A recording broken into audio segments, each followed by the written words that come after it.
Welcome back to an amazing episode of the FitBiz Journey podcast. Today we are back in Austin because we are seeing Leila Hormozi. And if that name sounds familiar to you, that's because last week was the most downloaded episode so far of this month and possibly this year with Alex Hormozi. They are not only husband and wife, but they are also the co-CEOs of Gym Lunch, which is an extremely successful company with over 100 employees, and they are keep growing. And today we are back to meet with Leila to continue on their entrepreneurial story. And let me tell you, it is a pretty amazing one. So let's get started. So Leila, I'm super excited to be back here again. First of all, you guys have a beautiful home, and you have a beautiful business, an amazing business. And after Alex's story, I was like, we have to have you. So it was emotional, it was amazing, it was the true ups and downs of an entrepreneur story, and it's just how you guys got out of it and figured it out, and now we are even sitting here. It's just, to me, is like true amazing, grind it out and then figure it out, take a pause, look at it, start over, start great, and now you guys just growing as a power couple. Yeah. So thank you so much for being here. Thanks for having me. I'm excited.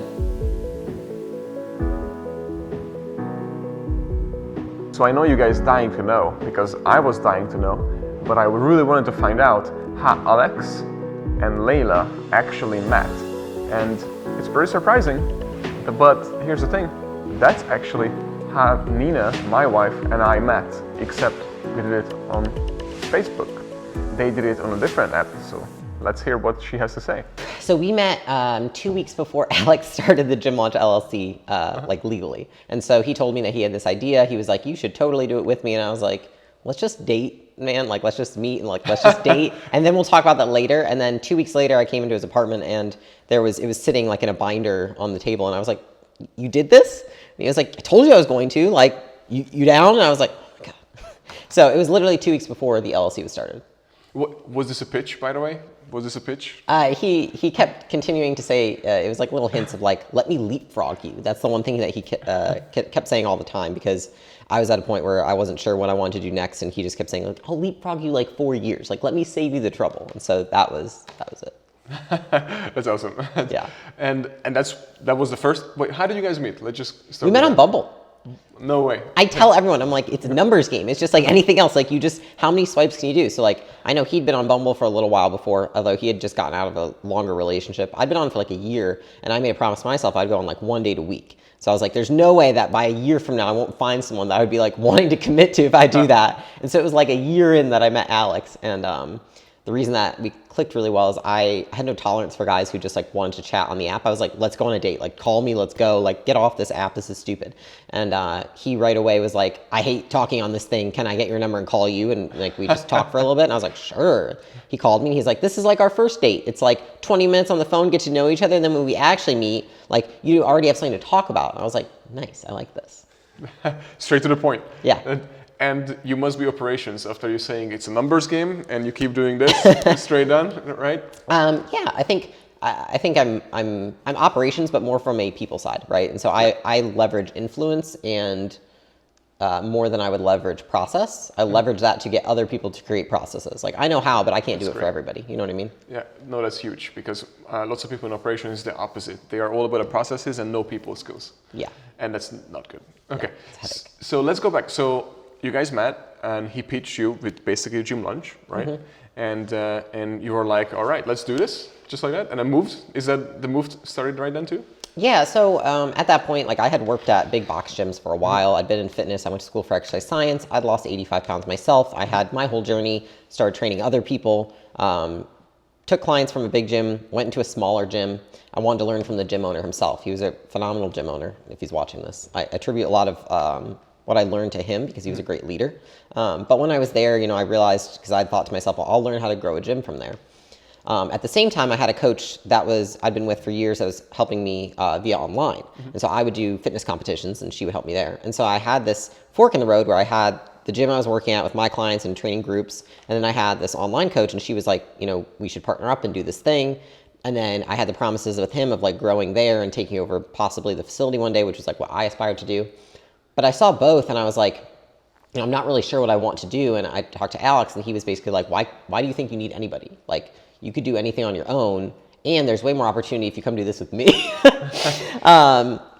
And so he very much positioned it like that. And I thought about it, and I said, like, let's not talk about it right off the bat. And I think it took about 4 or 5 weeks. He went out and actually did 2 launches back to back. And we talked after each one, and he explained what he was doing. And I was like, all right, like he knows what he's doing. Like, it actually produces money. Like, it's not like this weird shady thing, because it was just a concept at the point. And that was when I was like, fuck it, I'm like 23. What do I have to lose? Like, if I end up on my parents' couch, I literally don't care. Like, their food is great. They take care of me. And that was my train of thought. I was like, there's no better time to risk everything than when I'm really young. And I have nobody depending on me, and I really don't need much to live. And so that was when, after he flew back from those launches, that was when I was like, sure, like, let's do it. And I told my clients, I told the gym owner, I told the girl that was online, and I'm good terms with all of them. And we did it. And then we flew out and went and did our first launch together. That's like when you guys went and actually launched the gym, right? And do the sales and everything? Yep. Yeah. So Alex was like, I'll teach you everything. And then the first day, we're in the facility, and someone's like we're about to start appointments. It's like 5:00 p.m. And he was like, someone calls him, and he's like, I gotta take this call. I was like, wait, you haven't taught me anything about the sale. Like, I don't understand what we're selling. He's like, you'll figure it out. And he walks out. I was like, this mother. But, you think on your feet and you learn. Yeah, exactly. So I assume you jumped right into it. I got 6 for 8 that night. So I would say it was a good night. Great. Did he say anything? He was like, see, I told you could do it. And I was like, he really, like, he is like, toss the bird out the nest. Like, that's his way of teaching people. That's awesome. And how long did you guys actually doing that together? That part, the launching the gyms? 10, 11 months that we would do it. So, like, he would fly out to facility, I would fly out to facility. We would talk every night. Or together? We did some separate and we did some together. Yeah. So it just kind of depended. We would try to get some that were close together, so it'd be like an hour apart, and we could just like meet in the middle at a hotel and stay there together, and then each go out and do it each day. So I asked Leila, and I also asked Alex about this, but my question was mainly like, because they're really good at running the business, starting a gym and actually running it, I was like, why don't you guys go back and actually opening up your own chain of studios? I was really excited to hear what she had to say about it. There's something about, because really, how do you continue to expand? It's franchise. I personally don't like the model because I saw how many people, and I talked to so many gym owners that just hate the franchisor. Yeah. They're tied to them. I'm like, if you can talk all shit you want about us, but like, you don't have to stay with us. So like, leave if you don't like us. And that was kind of what we talked about, as well as it's a slower process with legal and all of those things. Would I go back if I knew what I knew now? Would I have done it? I don't know. It's everyone wants to be the different person, but that was just kind of how I felt at the end of the day. Is I knew so many people that own gyms that did not like the franchisor. Never wanted that like tied relationship. I can add to that because I actually, Alex, we talked this earlier about the franchising, how expensive it is. Imagine that I actually went through all the franchising, hired the attorneys, created my franchise for the business that I still have, but I still have the franchise, and I kept it open for a whole year. But then I had the first buyer coming in, and then what you just said, luckily this was one of those persons out from like Dubai who was very controlling, wanted to come into the States because saw that EMS is growing. Yeah. And then when I met that person, he was just a control freak, and I was like, franchising is not for us. And then I have just pulled everything. I didn't even care about the loss of it. And I was like, we are not franchising. Yeah. So I can totally agree with that. It's like a parent relationship almost. It's like, I hate that they tell me what to do. It's like, well, it's their job to tell you what to do because you rely on each other, but it's like this weird, like, relationship. Exactly. So these two power couples, Alex and Leila, I cannot wait to hear that how they, live their lives every day and how they work together, because it can be rough, right? When you're in a relationship and you both work together and live together, it can be tough. So I always ask power couples, especially the ones who are extremely successful like they are, how they actually go about living together, working together, and if they have any rules. So let's see what Leila has to say. So, because my wife and I, we're in a business together, I know a few power couples, and then I know it can be rough. So were there up and downs, or it was you two just hit it off great, and then you guys are just going on? I think we're both really tough people. We're both really outspoken. Probably Alex more so than I am. But I think that, I think it comes down to having a shared mission and values, right? And so like when I met him, I felt like he saw the world through the same lens I did. And so I didn't feel alone. And so, and I also felt that he, at that point in time, didn't know how good he was. And I was like, this guy's gonna be successful no matter what the fuck he does.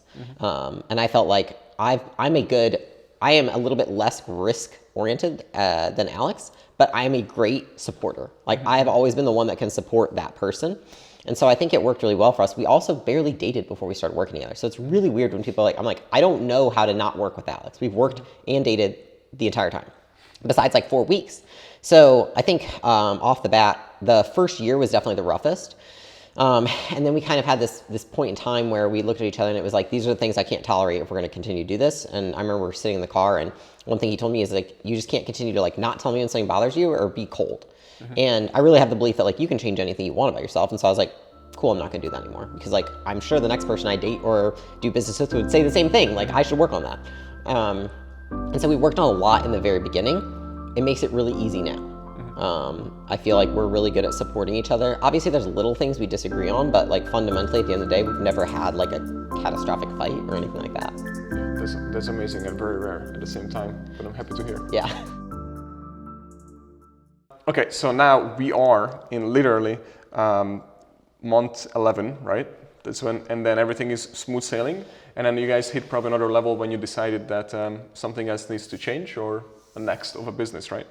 Yeah, and that was when we were like, well, this is just based on us. So we need to be able to hire people, right, and scale them. And all the crap happened with Alex's partner who took all the money and all that stuff. So that was horrible. So I wouldn't say smooth sailing. Yeah, no. But it was obvious, you need to go on no matter what's happening. Like successful people and people who lose at life there's no lack of problems when you're successful. You have the same problems, you just figure out how to overcome them. And so it was like, all right, well, at that point, I remember thinking to myself, like, there's nobody who's going to do all this, like fly out to all these gyms, go through all this, and then like actually be successful. Like, and then when we are, I feel that will be our strategic advantage, right? It's just like, how much shit can you go through? And so we hired, a bunch of them were my friends actually. So I think like 6 of 8 of the salespeople that we hired were my friends. And that was when we said, we're going to fly them out to gyms and they're going to do it. And we're going to manage it from, the extended stay at that point in time because we didn't have a home. Yeah. And how long did you guys do that part? That was about total, I think 5 months. And what would you say at that point? So how many were the employees or contractors or at that time? They were employees. I think that legally we were like, they have to be employees. Okay. And the only reason I'm asking because was there anything that you would, something that speaks out that you made a mistake or something in that point, or you were already like pretty good, well put together from the experiences that you had in hiring and firing and all those? No? I had no experiences in any of it. I think what people don't realize is that when we started business, like I had been in a lot of businesses and I had watched a lot of people and I'd been a trainer. And so I studied a lot about humans and psychology, etc. But like I'd never managed anyone. Got it. So it was all brand new to me. I have no idea if what I was doing was good or not. I can look back now, I'm like, oh my God, that was horrible. But I'm sure I'll look back in 4 years from now and say what I'm doing now is horrible, right? Yeah. Because you just learn as you go when you're the entrepreneur and you hopefully hire people who know what they're doing, but sometimes nobody knows what they're doing. Exactly, yeah. And then when in the previous episode, as we talked with Alex, so when everything was going down emotionally and lots of things happened, and you were there, I assume, to support, of course, hopefully, right? And how was that on the business? And then when you guys decided that, okay, this is the time when we just need to like sell everything, you were part of that, or you came in right after because gym launch started? No, gym launch started at the same time, right? It was all happening at the same time. You guys have so much going on, so I'm just trying to like add in the timelines and everything. Yeah, it happened really fast. I was right there with him.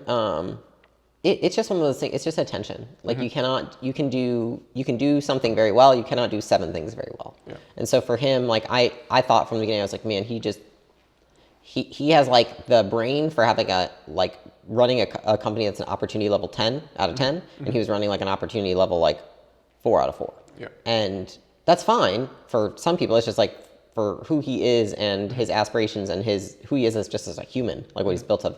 He has greater opportunity for him, even than I'm sure what we're doing right now. I know that.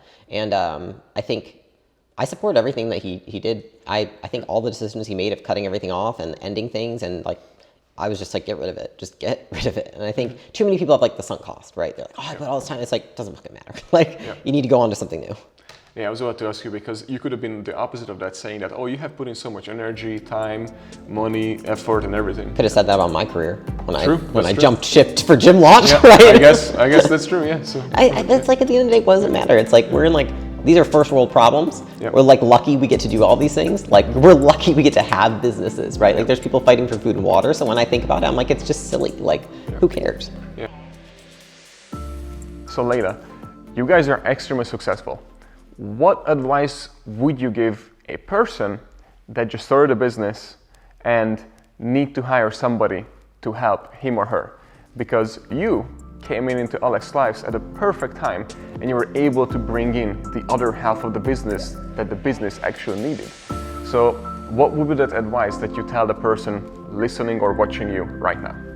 I would say that he needs to hire for the person that his deficits are their strength.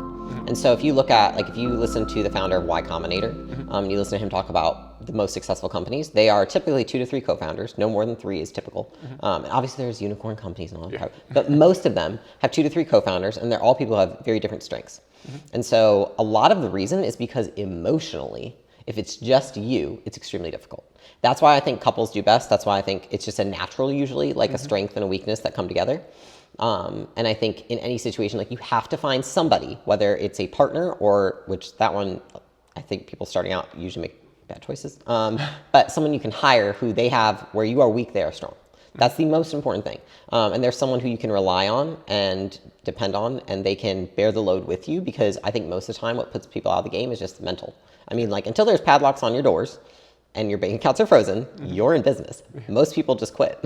Yes, and I think you just posted about this, I read, and you were saying that most people quit when everybody should push forward, but they quit at that time, right? Yeah. Yep. Because it's like if you quit when everyone else would, then you're just going to be like everybody else. Exactly.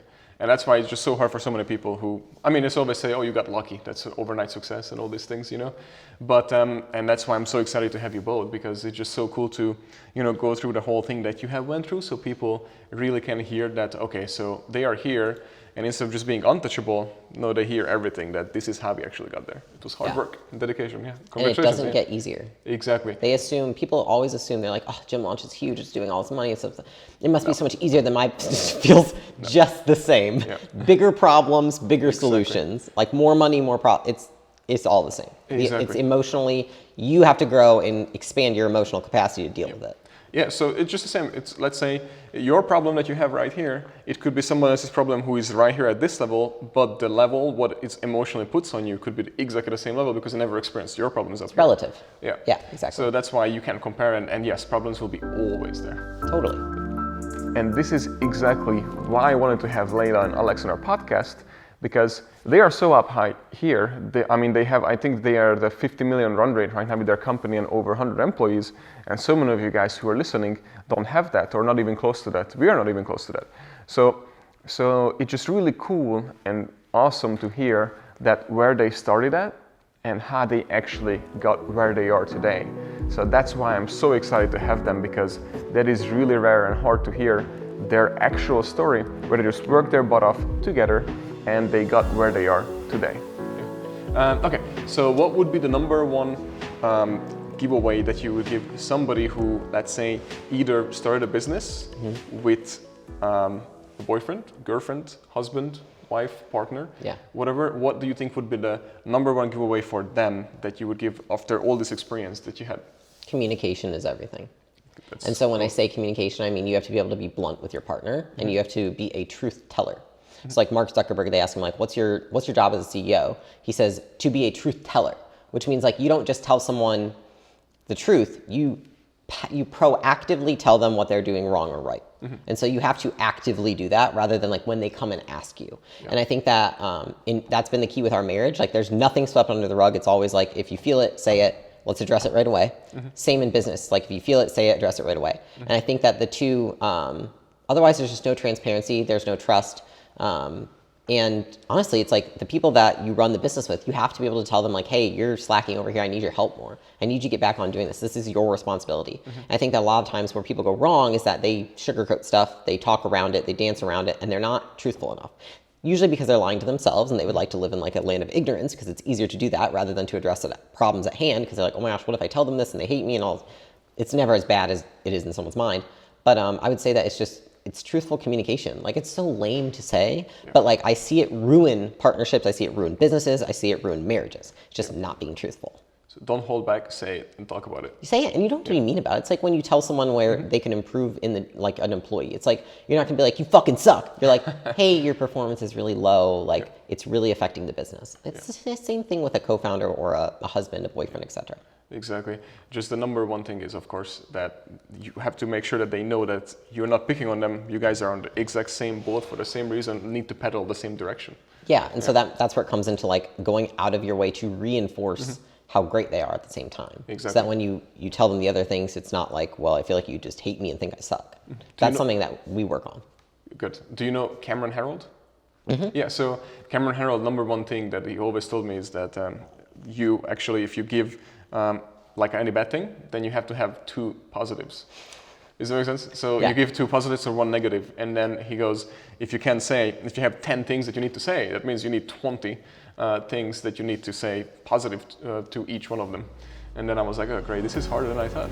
Because you actually have to look for all the good stuff, which is there. But so many business owners get into that you always see the negatives because that's like, comes up like red alerts, you know? Totally. So now we are catching up on all the things. We're getting really close to catch up on our timeline as of where they are today. So I'm gonna ask Leila that after all this craziness that you heard and amazing things that they have accomplished in such a short period of time, that what can we expect next from them and from Gym Lunch? What is next is, we've been building out a really strong leadership team for one, so that's painful. I think we grew really fast, and so I know that we have people that they were really loyal to the company, they stuck with us, but there's a reason that people that own businesses grow as fast as they do and others don't, and it's just that sometimes people can't keep up, and so we've had to reorganize a lot internally to align with what we want externally. What I see next is just utilizing the knowledge that we have of the gym industry and creating services using technology to make things easier for gym owners. And then maybe one day expanding that into other verticals. That's amazing. What would be number one advice to a gym owner who is starting right now, or a personal trainer who wants to be a gym owner? That you would You're not a gym owner, you're a business owner. And if you can't be a business owner, then don't do it. Good. And I think 60% of the people that start gyms are not business owners. They're just personal trainers who would like a business, but they don't know what that means. Yeah. Exactly. That's awesome. And just like an airline pilot won't start an airplane company or an airport just because I'm so good at flying the airplane. Yeah. So it's like training clients I'm so good at, so let's just open our studios. Yeah, and I would basically say that the skill that you're really good at is almost useless because you will not be doing it at the next level. And so are you actually, or maybe sometimes I see the people that are the best managers and leaders are not great doers. Yeah. Great doers should continue to do. Exactly. That's just a belief of mine. No, that's a great belief because I see that all the time. Yeah. Where can people find you right now? I'm not very active on social media because I'm more, in the background. Okay. It's like at Leila and Hormozi on Instagram, and you'll probably see me in like the background of some of Alex's videos as well, like knocking on his door or playing with the cat in the background. No, you guys have some great videos. It pops up all the time, of course, because we're in the same industry, and it's quite entertaining. Is there anything else that you would like to announce, say, or promote, or something that people need to hear, or anything that you would say just as final word? I would say that anyone in the industry looking to get in the industry, you can hire Gym Lunch, you can hire a guru, you can hire a coach, you can do a course, there's all these things, but you can never outsource the work. And so it's, at the end of the day, anyone that's going to help you in business, they're giving you direction, they're not going to do the work for you. And so nobody's going to save you, you save yourself. And that's something that I see, that sometimes people get into business and they assume some program or some coach is going to come along and swoop them and save them, or they see success stories, like we have a ton. It almost frightens me because I'm like, the people who place their success on a coach, a company, etc., are the same people who, when they fail, will blame that person. And if you do that, you will never have a successful business. And so I would say, utilize tools like our company, like other companies, etc., to help. But if that's what you're banking on so that you can survive, you will prolong how long you have until the business dies. Yes, and exactly. And as soon as they jump off of you, for example, then they go back to the same water where they were. Meaning you pull them out, they go back, pull them out, if they don't change. Everyone's always looking for someone else. Exactly. They're like, well, maybe it's someone else has something else, or something else out there to help me. It's like, it's you. Yep. And so if you're not willing to take that on and be like, I am the end all be all to my success, then don't do it. Exactly. It was awesome. Yeah, thank you so much. And, yeah, of course. We'll definitely come back and we have to do an episode together because I want to have both of you at the same time because you just built such an amazing power couple. And I can't believe all your accomplishments and where you guys are going. I cannot wait to keep watching you both just grow. Well, thanks. Yeah, that'd be fun. Yeah, thank you so much. Yeah. Awesome. Thank you guys so much for listening, liking, watching, and I just want to point out that the previous episode with Alex was our most downloaded episode. So thank you so much for all the help. Thank you for all the shares. We really appreciate it. Don't forget that you can reach out to us on fitbizpodcast.com or on our Instagram. If you message us, we get back to you. Or if you have any questions, we'll get back to you at FitBizPodcast. That's our Instagram. And you can also reach me at my personal Instagram, which is Daniel Z, middle name Nieri. So Daniel Z Nieri. And I will try to get back to you as soon as possible. But just make sure to get in touch with us and stay tuned for our next episode because I'm about to share what we're doing next. So in the next episode of the FitBiz Journey podcast, I'm actually traveling to California, Chino Hills, to Fit Body Bootcamp's headquarters and sitting down with Bedros Kieran because he has an amazing entrepreneur story, really amazing, and I'm really excited to have it because we had Alex and Leila with an amazing story, and now we're gonna have Bedros with also an amazing story. And he's also a foreigner, just like me, so it's really cool to hear how he got here and how he got started and how he built his crazy empire. So make sure you stay tuned for next week because it's going to be an amazing episode. Thank you guys.